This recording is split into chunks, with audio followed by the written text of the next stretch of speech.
Ito ay tulay sa kaunlaran. Ang Build program ni Pangulong Duterte ay isa sa pinakamalaking infrastructure project sa kasaysayan ng bansa. Layunin nitong pabilisin ang biyahe, lumikha ng trabaho at pasiglahin ang ekonomiya ng bansa. Sa ilalim ng programang ito, ipinatayo ang mga kalsada, tulay, paliparan at pampublikong gusali sa iba't ibang rehiyon. Ilan sa mga kilalang proyekto ay ang Metro Manila Skyway Stage 3, Cebu-Cordova Link Expressway at mga airport sa Clark at Davao.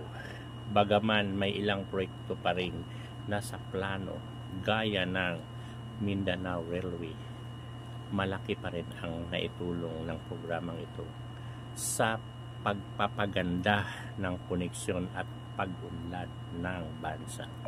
Hindi nga lang ito natapos lahat ni Duterte. Natapos na ang kanyang termino. Pero tingnan mo ngayon si Marcos Jr.